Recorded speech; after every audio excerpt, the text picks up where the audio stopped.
that have never been done before. We the people tell the government what to do. It doesn't tell us. We the people are the driver. The government is the car. And we decide where it should go and by what route to do. We the people are free. And I hope we have once again reminded people that man is not free unless government is limited.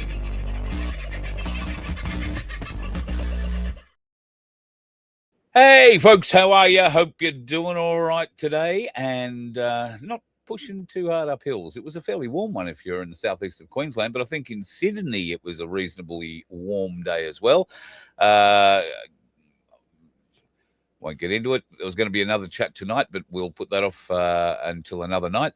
But I did speak to that person today, and they were lucky enough to be sitting in the Blue Mountains beside a beautiful blue lagoon, so to speak, thinking, that looks quite nice. I might just drop into that water for a little cool down.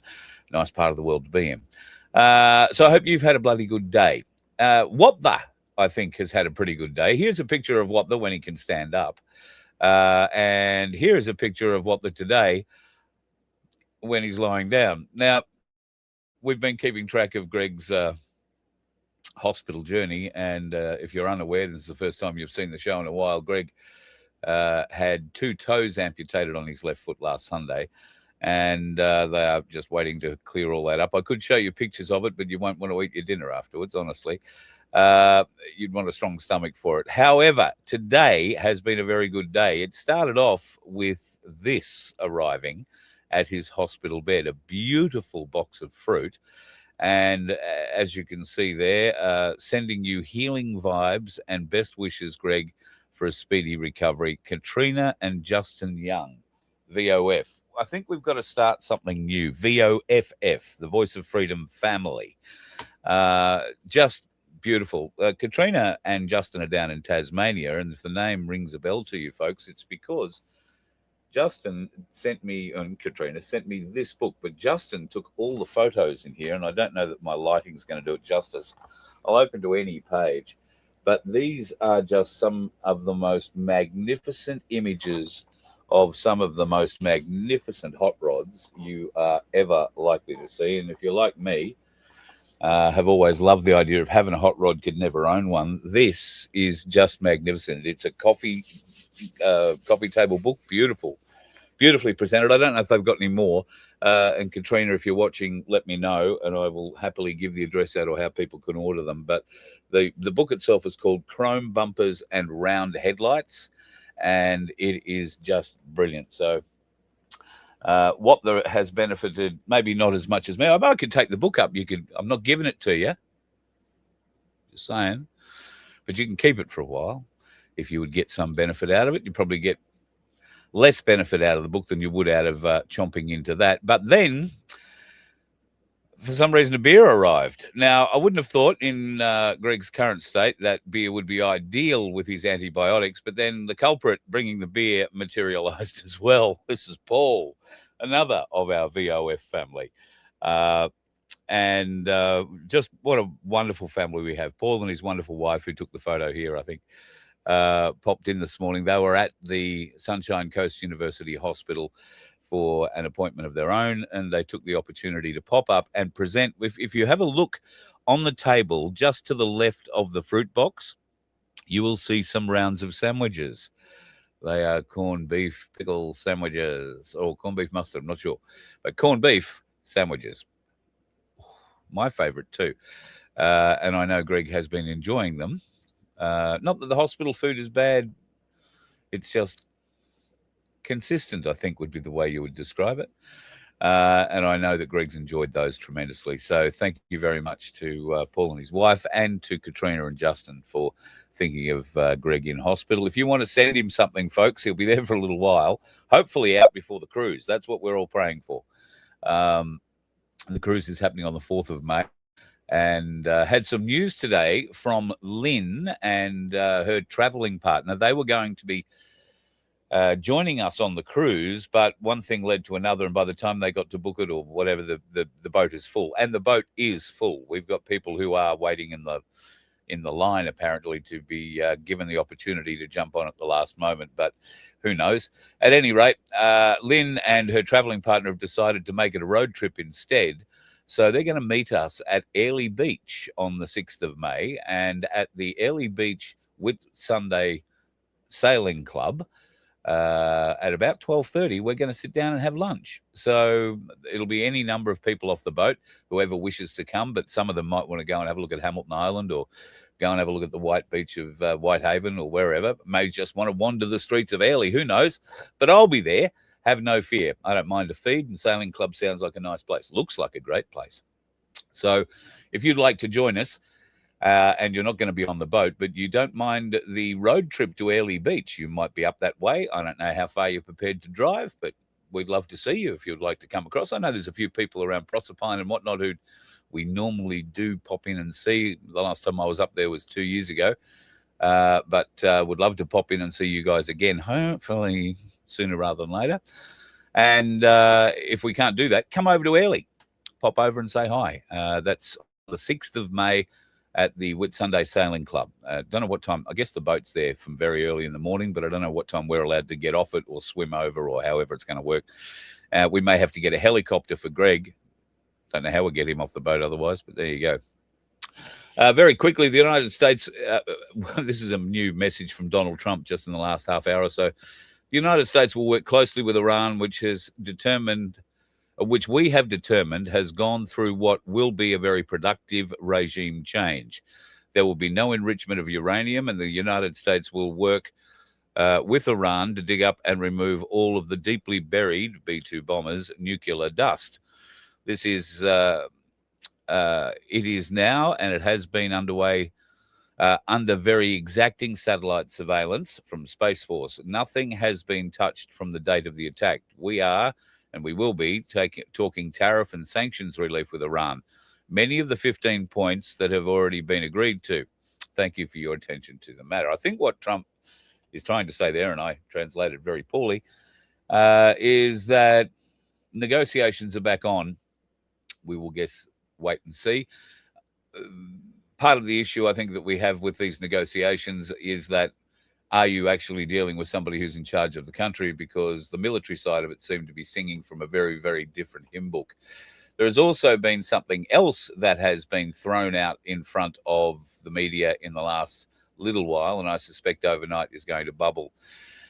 It's been alleged that there are a great number of very suspicious trades in the US stock market, particularly surrounding the announcement, some of Donald Trump's more recent radical announcements. Donald Trump's announcements, we know, have triggered major movements in the market, and it appears that there has been some form of profiteering off that. I'm not going to go any further into it because I don't know much more about it. I will look into it later, but I just want you to remember, I've been saying for 5 years, you will be surprised at who the first arrest is, and I wouldn't be surprised if it was Donald Trump. We'll talk about then that probably tomorrow night for the Friday free-for-all. That's always a little exciting. Last night, I attempted to get Ben Duxsan on the farm, off the farm and onto the phone, so to speak. Now, Ben had a tractor issue last night, but thankfully, we've managed to hook him up for tonight. Ben is the chairman of Farmers Fightback in Victoria, but I think it's going to be quite a national movement. And he's joining us this morning from his this evening. Where are we? From his property in the best described as the Wimmera Mallee area, I suppose. Is it, Ben? Thanks for joining us.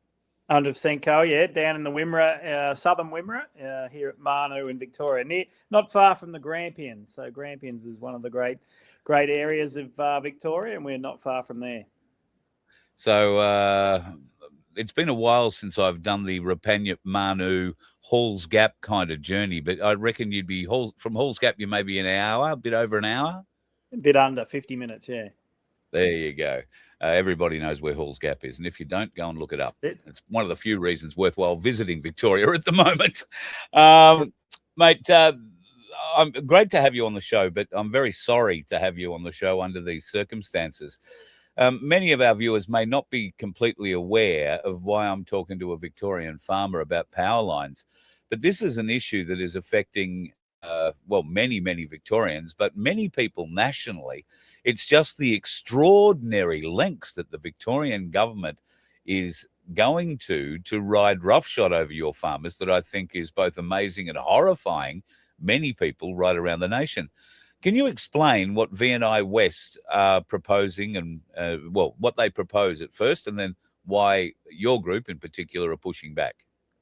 Yeah, so V&I West is the Victorian New South Wales interconnector, and WRL, which is Western Renewable Links, they've actually been in the fight for 6 years. So that's basically from Melbourne into Stawell, which is just to the south of us, and then it connects into V&I West. Originally, this was supposed to go through Bendigo, which is obviously Jacinta Allen's electorate there, and it got pushed out to us, thinking that it should be a bit more resistance, but it's all part of AEMO's power play of trying to link Tasmania to Townsville with power lines.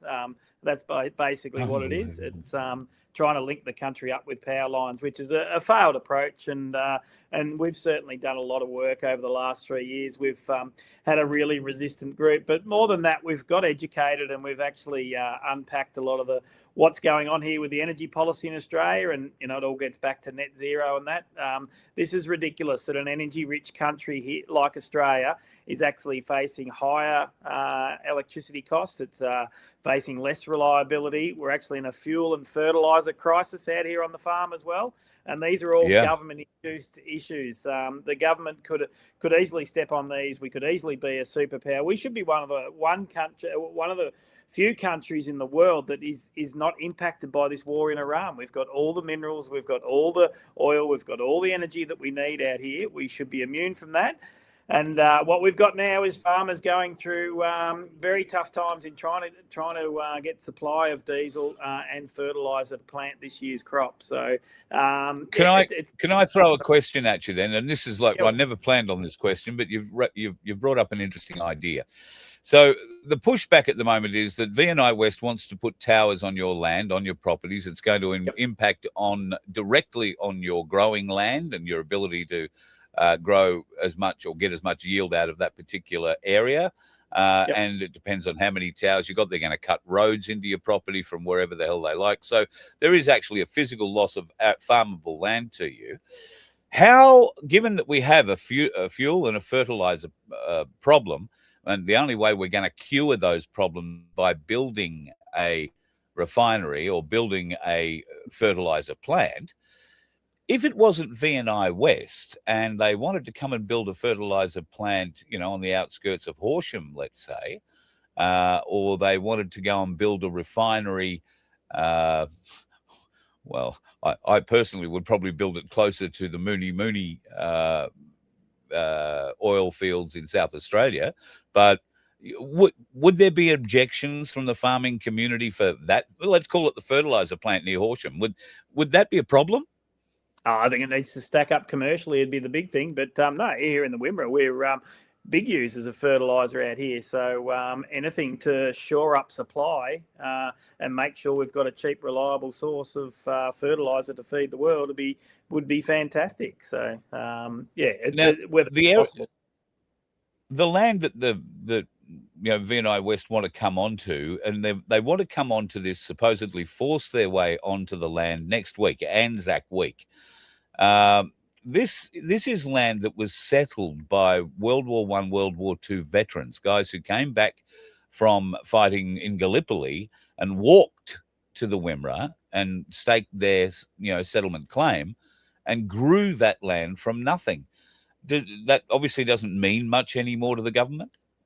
Obviously doesn't. To choose ANZAC Day week to actually come and try and take over these farms, and this is a takeover. This is something that's passed through Parliament that they've had to do because of our resistance. But to even think that that's right, and this is a scary thing for all city people as well, is if they get away with this, they could go in the city and do whatever they want as well. So property rights mean nothing here in Victoria. You don't even get a chance to object to it. And if you do, you get fined of doing that. So, yeah, ANZAC Day week's a really bad timing. As you said, lot of soldier settlement farms up here. A lot of diggers come from this area and fought for their country. And we know that they'd be horrified to see what is happening out here with the blood, sweat and tears that our forefathers and foremothers have actually put into this land. And just to think that they can waltz in and think that it's right for Australia. And we've always said this. We've said this project is not necessary. It's not getting a reliable and affordable electricity grid for the next 100, 200, 300 years. This is not the way to do it. So we've said a complete stop. We've offered alternatives. There is an alternative, which is Plan B through Bruce Mountain and Professor Bartlett as well, that actually uses existing infrastructure and easements to a little upgrade and of a fraction of the cost that they're thinking here. And remembering, our VNI West project has gone from a $3.4 billion project into $11.8 billion project, and a sod hasn't been turned. They're talking over $20 billion to build this. This is just uneconomical in a state that cannot afford any of this at the moment. And what it does, it opens up all these wind factories, solar factories to overseas multinationals, to the billionaires, to the ex-politicians, to put their snouts in the trough and actually try and gain the government subsidies that we all pay for as taxpayers, to try and get an unreliable and unaffordable electricity grid. It's just madness that they'd consider doing this, and we're a firm no, and we're standing up against it and saying we cannot afford this. It's socially irresponsible, it's financially irresponsible, it's environmentally irresponsible as well. So clearly the issue is political. This year, Victoria goes to the polls for a state election in November. Yep. I have been saying for the last, I think, elections at least, that Labor are unelectable for a variety of reasons, and yet they still have managed to get back. After seeing what One Nation have been able to do in South Australia, have you been approached by anyone, or are there any in your cohort that are thinking of approaching One Nation and running on their behalf at the Victorian state election? And do you think there is a mood for change in Victoria, and it's going to have to be a tsunami-style change? Do you think the same thing that happened in South Australia could happen in Victoria? Oh, very much so on the cards, Carl. Yeah, 100%. Like these, I don't know. I never used to think, but there is a uni party out there, and it's the Labor and Liberals all ganging up on us, and we've known that for a while. Not only that, is a lot of the agencies and that are supposed to stick up for us have been bureaucratised as well. So there's infiltration everywhere we look. So as farmers, we're seeing that, not too many are standing up for us. That's why we've started the groundswell with the Farmers Fightback. It's a grassroots movement that is getting a lot of traction of people that are saying enough's enough, and they're sinking their teeth in a grassroots movement. And similar to One Nation is that people are just wondering where to look and what to do. So we need to make sure that there is an alternative out there. Whether some of our people are going to stand, I'm not so sure, but there certainly is interest out there to make sure the politicians actually know what we're about, and to make sure that what we're asking for hits the ears. And the more people we get signed up to our Farmers Fightback, the harder we can go at the politicians, because nothing scares a politician more than numbers of people that are going to vote against them. So if we swell the numbers, we can wave a bit of an axe around and say, well, let's start getting some policy that's actually going to be good for Australia. And this is what it's about. It's about getting some policy that's going to actually take Australia forward. And, we're at our lowest level of productivity ever here in Australia, and it's everywhere. If us as farmers run the country like these current leaders in Tony Albanese and Chris Bowen and Jacinta Allen and Lily D'Ambrosio, we'd be in a hell of a lot of pain. So our farming business we just wouldn't be able to operate the way they operate. No. So it's a really, of course, none of that. I don't think there's anybody in any Labor Party in Australia who's ever had a business, and if they have had it, I doubt it was successful. It goes against everything that the Labor Party stands for. And I do hope that change comes to Victoria. Are you getting any support from, well, it used to be big National Party territory, the Wimmera. So Are you getting any support from the Liberal Nationals around this, or are they ducking for cover? Oh, they're ducking for cover a little bit. We do put pressure on them a fair bit, but they don't come out with the policies that suit what we're trying to do down here as well. So they need to stick to a policy and make sure, obviously everything's city central and that sort of stuff. Melbourne's city central, aren't they? So that's where they see the votes are going to be won out there. But they tend to leave the country alone and leave it up to us to vote whichever way. And as you said, it's been a very strong Nationals area, but that mood is really changing now. There is certainly people that want parties like One Nation to actually stand up for us and commit to actually getting rid of net zero, which is a farce, and getting rid of these energy projects that just do not take this country forward. It's only one way, and that's backwards, and we're already backwards enough at the moment here in Australia. I'm not sure how Ireland compares in size to Victoria, but the Irish farmers are certainly making a hell of an impression on the Irish government at the moment, with roads blocked, tractors blocking roundabouts, trucks blocking roads. They have had enough, and they have taken to the streets to fight back. Is there that kind of feeling from the majority of farmers in Victoria, or is there a nest of farmers who actually support what the government are doing and support what V&I are doing and are happy to give up portions of their land for whatever V&I want to do to it? In any case, there's always going to be a few that do want it. But I'd say we'd have of the V&I West, there's probably up to the border, there's a 200-kilometre stretch, and we'd have about 150 kilometres of resistance against that, so all the way up and down. So a few in between that may think that it's a great idea to grab a bit of money at the present, but certainly the most resistance is from our areas and our people, and that are strong on board of resisting against this. So watching the Irish stuff quite intently at the moment, and it's sort of you push people into a corner, there is a breaking point. So definitely keep trying to push us, and there will be a breaking point where people are saying enough's enough, and there's being a precedent set overseas, and the Europeans have done it for quite a while and that sort of stuff. And if we get pushed into a corner and our terms of trade get so dire that we need to actually stand up for ourselves, there certainly will be talk of doing that into the future.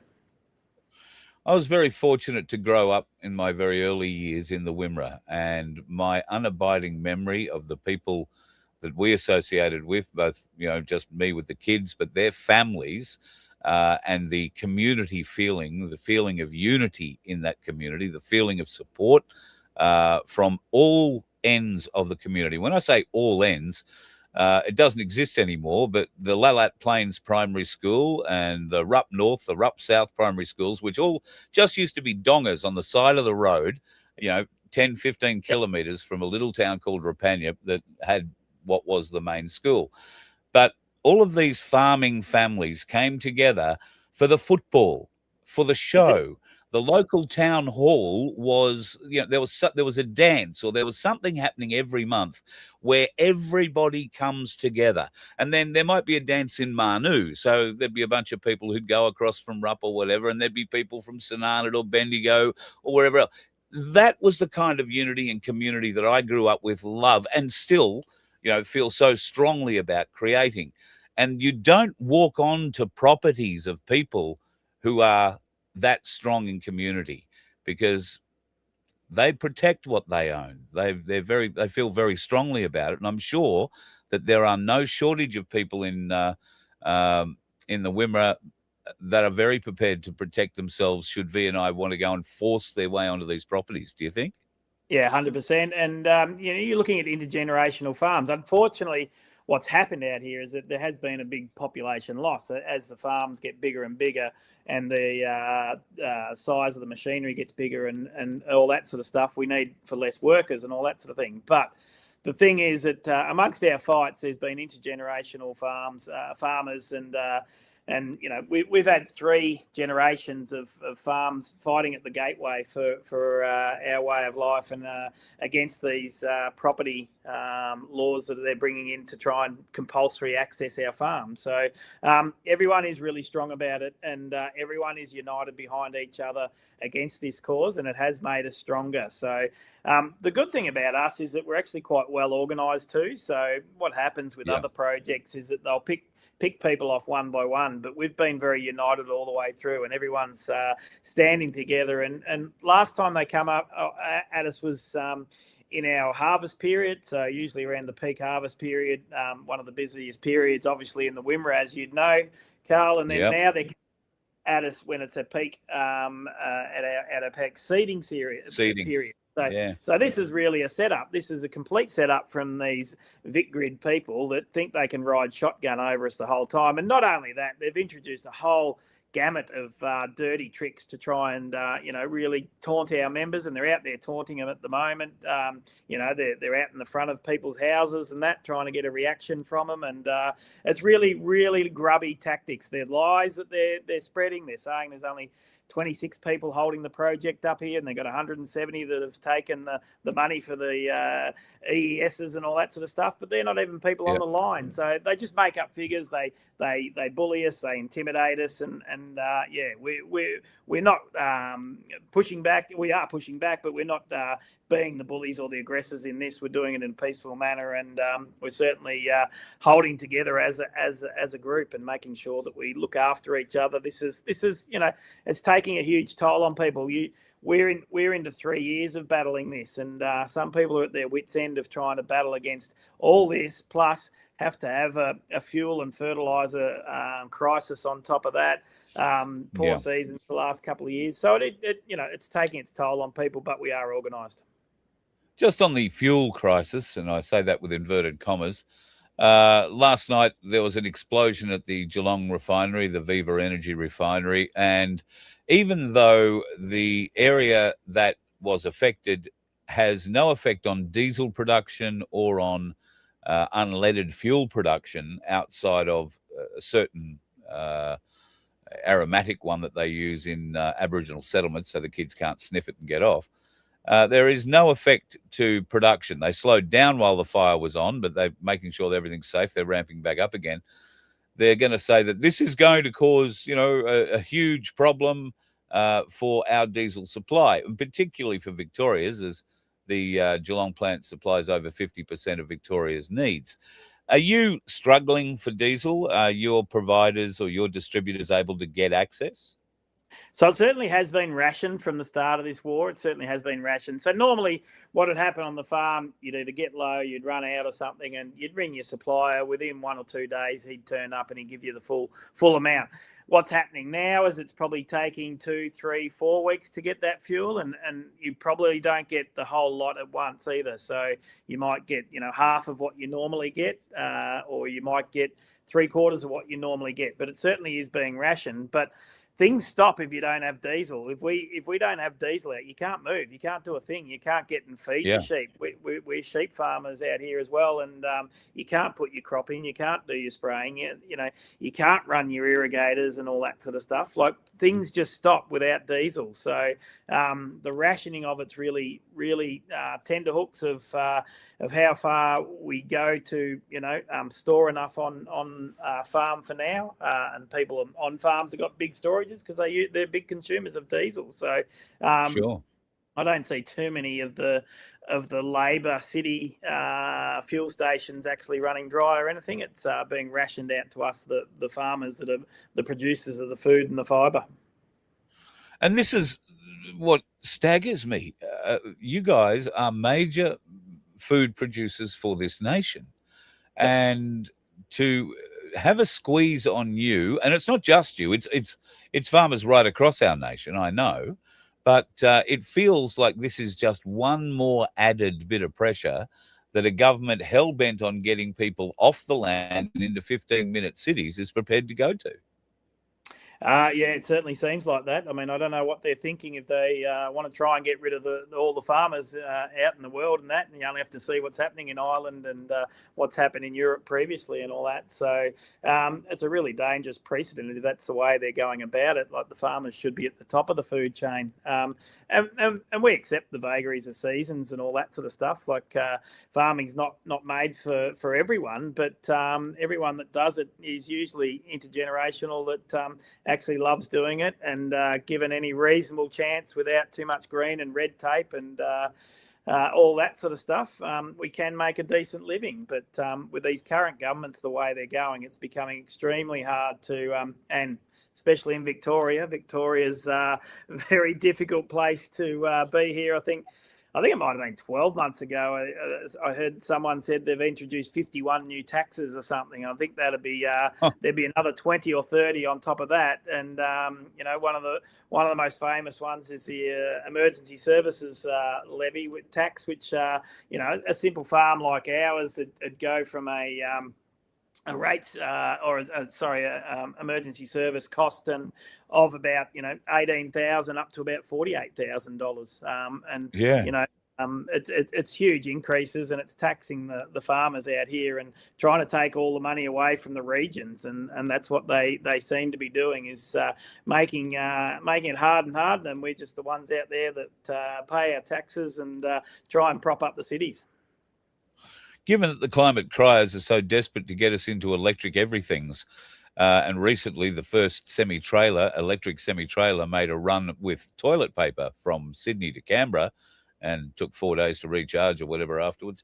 I haven't heard John Deere producing any electric headers or seeders or sprayers or anything like that. I haven't heard of Massey Ferguson doing it either, for that matter, or anybody. Case, is there anything by way of electrical big farming machinery on our way to justify having these high tension power lines running all over your property, so one day you might have a plug big enough on your property to power them?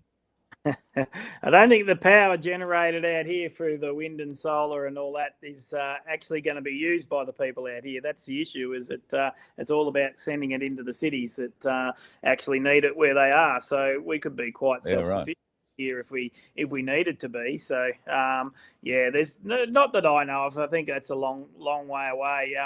But what I want to know is if we're going to electrify everything, where's all that electricity going to come from? It's certainly not going to come from wind and solar, because they're not even renewables. They're replaceables. They have to be replaced every 15 to 20, 25 years. And you know what batteries are like. Batteries need replacing once they drain down. Like this is crazy. If you think that for the next 200 years we're going to have to put up, say a wind factory lasts 20 years. We're going to have put up 10 of those. There's 2,200 square meters of concrete in each one of those. They can't use the same pads again. They don't use the same pads. They get fractured. They're not possible to use. So you're going to put 10 of these up in one area and call that great for the environment and great financially? Yeah. This is crazy when you can stabilize your electricity grid with nuclear and zero emissions, and have it for hundreds and hundreds of years. Like this is just so short term. But it's it's about the overseas multinationals. It's about the billionaires in Australia. It's about the institutionalised investors and the ex-politicians. And the crazy thing about this is none of it's illegal what they're doing. They've actually passed legislation so they can put the snouts in the trough. And have done it so publicly. Yep. And are brazen about it. They just, it's just how it is. Yeah, bad luck. Politicians' wage and see what their assets are nowadays, and they don't match up. So, and they do. They just change the laws. It's actually not corruption at all. It's just the way they go about their business and putting their snouts in the trough and getting them all to. I mean, we've got the classic down here, the machete bins that were placed in Melbourne and that sort of stuff for. What were they? $325,000 each. A farmer out here could make them for under $5,000. So who was getting that extra $320,000. Where was that going? Whose pocket was that lining? And we got the CFMEU that they're talking between $15 and $30 billion of Victorian taxpayers' money's being used up in big builds and that. So the corruption. And then the Labor government votes against giving the ACCC or whatever investigative thing it is in Victoria the powers to actually look at what the government did or didn't do, as the case is. Exactly. That's, don't rock the boat. Do you think anybody who's thinking of standing maybe for One Nation, does this have to be a One Nation Victoria policy that we will go in, we will open up those books and we will make every person accountable for the theft of, like you say, between $15 and $30 billion, or the ineptitude of those who were meant to be managing it from the ministers down? Oh, 100%. You'd love to see that. We could use it out here on our roads out here. The roads are deplorable here in Victoria, and never looked like getting any better either. So the last time, you'll know this road. The last time I drove down in Victoria, I did the cut through from the Hume Highway over to Horsham, and I cut past Bendigo, and the Bendigo to St Arnaud piece of road buggered my headlights, blew the wiring out of my lights. So I went and got it fixed, and 3 weeks later, driving back, same bit of road, did exactly the same thing. They put the speed limits down on a lot of these roads because they're unroadworthy. No one can drive at the speed limit because of the potholes in it. And one of the worst ones has been the Western Highway, the main Adelaide to Melbourne. Way. It's diabolical. But 15 to 30 billion, that'd build a lot of hospitals, that'd put a lot of nurses and school teachers out in the regions and doctors out in the regions and all that sort of stuff. So you'd love to see it all come back and go back into the state coffers and be used how it should be. And governments are there to govern for their people. They're not there to put their snouts in the trough and actually take all the money. Yeah, but they're very good at doing it. Western Highway claimed the awning on the side of my bus. So I know the Western Highway well. One or a number of huge banged the awning loose. It got wind underneath the front of it, got torn to shreds, and some bloke on the CB tells me that I'm leaving confetti down the highway. It was a lovely reintroduction to Victoria. Ben, so next week you've got a couple of properties that are going to have people turning up wanting to go on and do these surveys. These are environmental surveys to see what damage they're going to do, not really care what damage they're going to do, but see what damage they're going to do on these people's properties. Now, some folks want help at the gate, some people don't. Are you looking for bodies to stand the fence next week? I think we're always, accommodating to people. It looks as though we've had a few this week, and people have been organised and been able to push back quite easily. So it's being organised and making sure that the really strange thing about this is that they're trying to get compulsory access for an environmental study. But then Alistair Parker, the chief of VicGrid down here, says, well, if we don't get those environmental studies, we'll just go with ahead of it anyway. So it actually means nothing. They're trying to just flex a bit of muscle and trying to get on and show that, we'll get onto your place when it comes to compulsory acquiring your farm. So this is compulsory access for an environmental study. So I'm sure if we just opened the gates up and said, come on, that would be it for us. They'd certainly be able to do compulsory acquiring as well. So, but then at the same time, Alistair Parker's saying, well, we don't actually need these. We will go ahead with it. So why are they out there taunting and giving the farmers a hard time in a fuel and fertiliser crisis and our busiest time? Like seeding's just ramped up. Everyone's into it now. No one really wants to afford the time to be getting off the tractor and having to go and fight at these gateways, but we certainly will. Well, we'll be there with you, mate. Tony will be helping us out next week. He'll hit the road. I think you met him last time at your property, so he'll be back on the road, and we'll endeavour to bring live coverage from the gate. I've been talking to Nick from Billboard Battalion, so hopefully we'll team up together.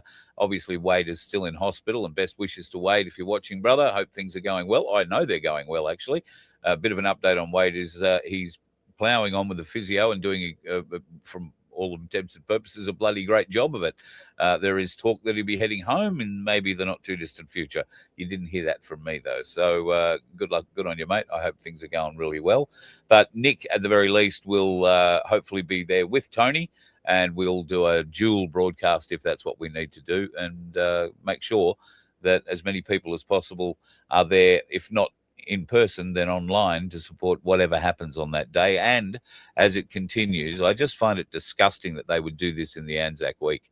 They obviously have no idea, but part of the dirty tricks, that's it. And we've lived to it, and there's more. There'll be more come out later on as well, but part of their dirty tricks is a full bag of tricks. But they know, they profile us all. They know who's the troublemakers and who's going to put up the most resistance and all that sort of stuff. So they bring out the dirty tricks, and there's a list that, you know, if you could think of a dirty trick, they've got it and they'll play it. Ben, farmers have been catching sly foxes with dirty tricks for years. What happens if the farmers start employing dirty tricks? Oh, I don't think we're going to see that anytime soon. But as I said, when backed into a corner, we'll certainly make sure we're there and fighting for every bit of our intergenerational farms that certainly do belong to the people in the regions and all of Australia that we produce the food and fibre and the like for. So it's really scary stuff if they try and get away with this. Like I'd be really worried if I was a city person. They'll come at anyone. They won't stop at farmers. They'll just come for everything they want.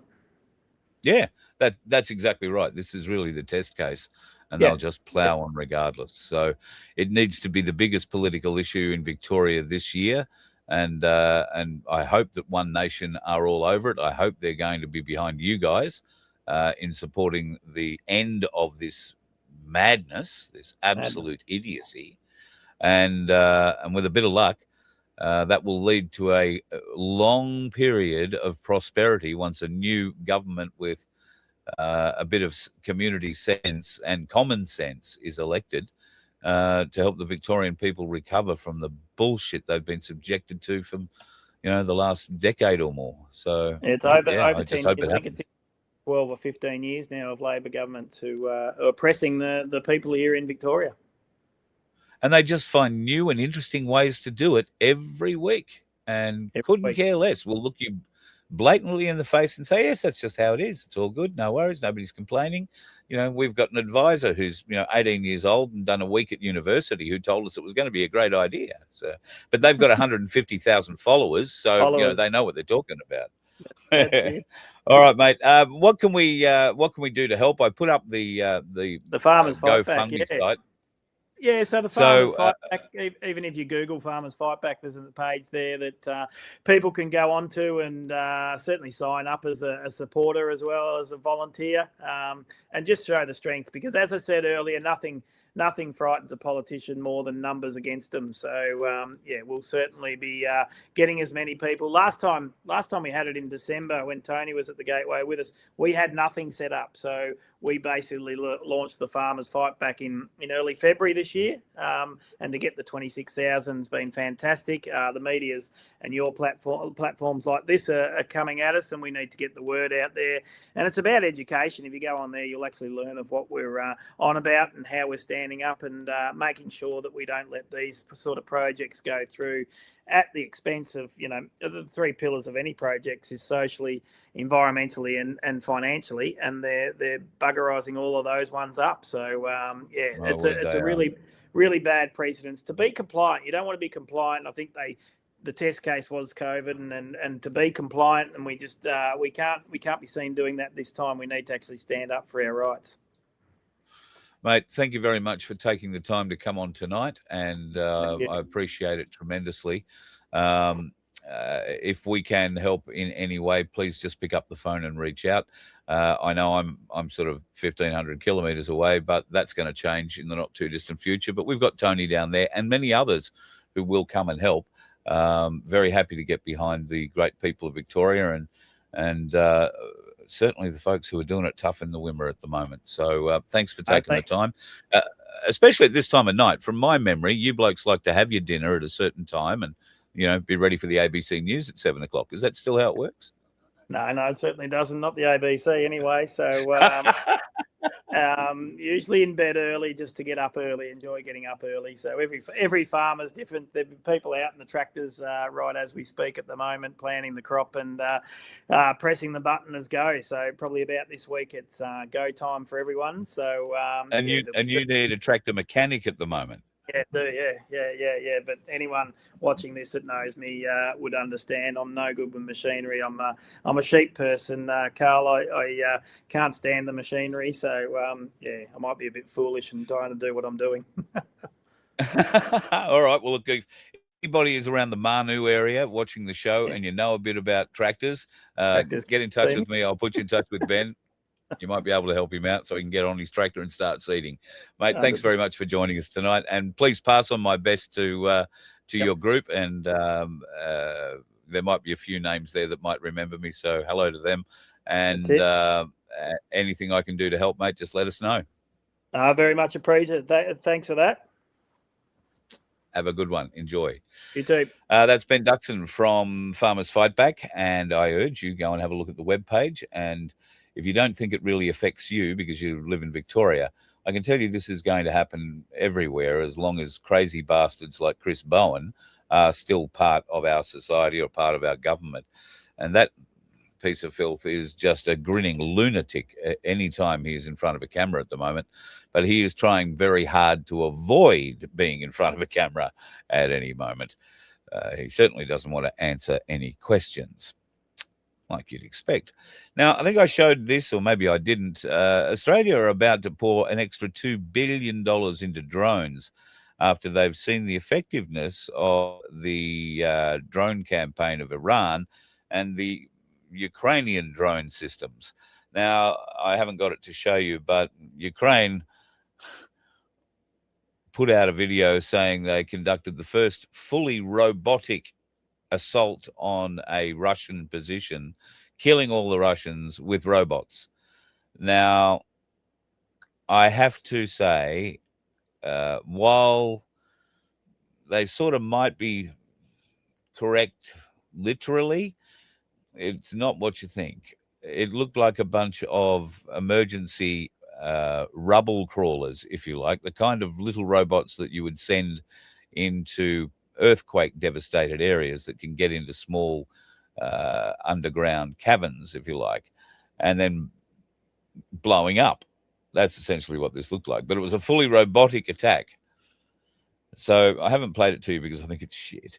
But it is going to happen. You've seen some of the robots. One of them was walking down the aisle the other day with Melania. I've shown you what the Chinese are capable of doing. They put it on as a big dance, but every one of the dance moves was a fighting maneuver. And then we have seen the true Chinese fighting versions with machine guns and battery packs that'll keep them going for 4 days. In fact, some of those have been caught testing, if you like, in the mountainous regions that separate Tibet and China. And I think they've also been put to work in other regions around there where China might have some friendly governments, including Iran. So the robots are certainly on their way, but Australia does have a very good drone system. This is, I think, I think this is the one called the Wingman or the Ghost drone. It acts as a wingman for our F-35 fighter pilots, so they can control it. Maybe that's not it. There is a version they have created like that. It might even be carried by that and then launched. I can't remember. But it's a pretty cool bit of kit, and it has now changed the way that the Americans are looking at producing their 6th gen stuff, so that it can have a wingman drone component to it as well. I don't know that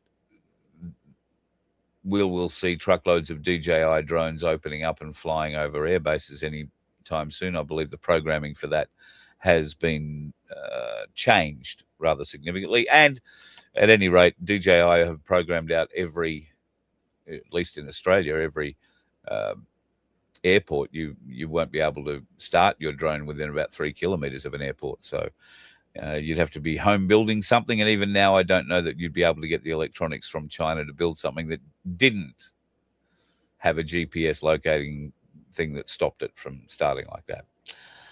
There has been some interesting finance news today, and I sort of roll my head. Some interesting crypto news. And I've tried to get a hold of Vince for it, but Vince has been unavailable for the day. But I will try and explain to you what it is that I have seen. Now, I saw this through Ainsley Bullion's Insights magazine or online. If you want to go and have a look at the full article, go to ainsleybullioncomu/insights, and you will find it there. The DCC is going multi-chain. You've probably never heard of the Depository Trust and Clearing Corporation, the DTCC, but it's one of the most important organizations in global finance. Every time a stock, a bond, or a derivative is traded in the US, the DTCC is the system that makes sure that trade actually settles and that the buyer gets the asset and that the seller gets paid. So, get the idea? This is the thing that makes sure that you get what you paid for, so to speak. Now, the DTCC is the organization that settles almost every stock and bond trade in the US, and it's been given the green light to start tokenizing securities on blockchain networks later this year. Now, they're not picking one blockchain. They're building across several of them, including Ethereum, Chainlink, and the Canton network, with others like XRP Ledger and Stellar, along with Hedera, I think is how you say that, in the mix. Now, if traditional finance starts running through these networks, the tokens that power them could become a lot more important. It's also important from my point of view that you understand that BlackRock and the SEC are both very publicly backing this next step into digital tokenology. What is the DTCC and why should you care? I think I've already said the main bit there, but it handles over $2.5 quadrillion worth of transactions every year. I did say it right, quadrillion.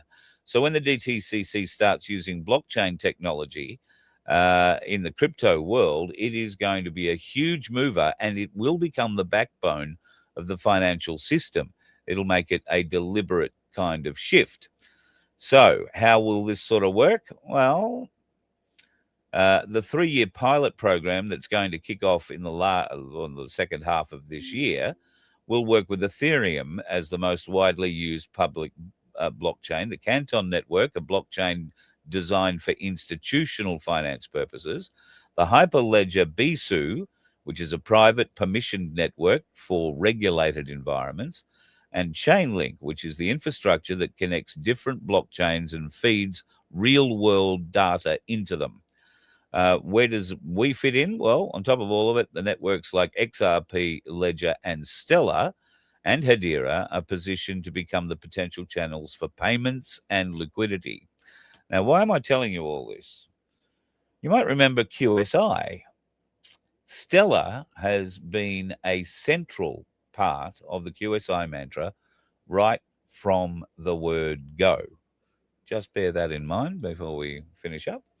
The big players are backing this. So BlackRock, Larry Fink, has called this an early internet moment for finance, saying the industry needs to move rapidly towards tokenizing all assets. So if Larry Fink's all over it, well, it's got to be good, doesn't it? So what does tokenization mean? Well, it's the process of turning a real-world asset like a share of stock or a government bond into a digital token on a blockchain. Instead of the trade taking days to settle through a layer of intermediaries, it could settle in seconds directly between the parties involved. That means faster settlement, potentially instant. That's as opposed to 1 or 2 days. Lower costs because there's fewer middlemen clipping the ticket on the way past. 24 hours a day, 7 days a week. And this is what they're saying is a good thing, Programmable assets, smart contracts could automate things like dividends, compliance checks, and all that sort of reporting. Yes, yes, yes. And of course, it could limit your ability to buy anything at anywhere if you are deemed to be a person who's not playing the game. All your assets are digitized. They'll be taken from you. Your house, which you tokenized, could potentially be taken from you. I'm still not completely sure we want to be going down a digital network, folks. It's a pretty wild thing to be able to digitize every single thing in your life and then have a bureaucrat who manipulates the blockchain in some way, shape, or form decide that, oh, no, you don't get that anymore. In fact, it won't be a bureaucrat. It'll be AI that manipulates it. It'll be AI that deems you are not a citizen worthy of the assets that you have, so we're taking them off you. We're going to redistribute them to those less wealthy. Oh, wait, that's the ALP. That's Albo Sleazy and his mob. Unfreaking believable. And it's just going to continue until we make a change. Will that be an electoral change? Well, One Nation made a huge electoral change in South Australia recently. And guess what was discovered recently? Like in the last day, like today. One of those seats, Narranungagangara, I can't say it. One of those seats was won by, I think it was 58 votes by the One Nation person sitting there. Outdid the Liberal by 58 votes. Lo and behold, today, 77 uncounted mail-in votes have been found. And the AEC in South Australia have decided a recount is in order. 77 uncounted votes found, just happened to be found in the electorate where the balance or the difference was 58 seats in the final count, the declared count. Now, Corey Bernardi's saying it for what it certainly looks like. It looks like the AEC have got some splaining to do again. Their ineptitude at losing these in the first place, their gall at thinking they can now add them into the vote after declaring it. But of course they can, because they're the AEC. They can do whatever they bloody like. And they continue to screw the people. I've got stories from people who have worked for the AEC over multiple elections who tell me some absolutely horrendous stories of what they have witnessed AEC staff doing. I personally have an AEC staff story. The fact that they closed their office, locked their office, and would not allow the delivery of a nomination to run in a federal election. They wouldn't accept it before the due time. They closed the office down so they wouldn't have to accept it. And that's just my story, but there are so many others. The corruption in this country, folks, is ongoing, incessant, and has to stop. The only way we're going to stop it is with you helping us do something about it. Are you prepared to do it? Well, we shall see. The time is coming. Be careful, folks. If you're heading out on the roads tomorrow, be safe. Don't do the things that dickheads do on the road, because it usually makes a hell of a mess and it creates a long wait for the rest of us who are trying to do the right things on the road. Be safe. See you tomorrow. You let Bye. one ant stand up to us, then they all might stand up. Those puny little ants outnumber us 100 to 1. And if they ever figure that out, there goes our way of life. It's not about food. It's about keeping those ants in line. That's why we're going back. Does anybody else want to stay? Let's rock!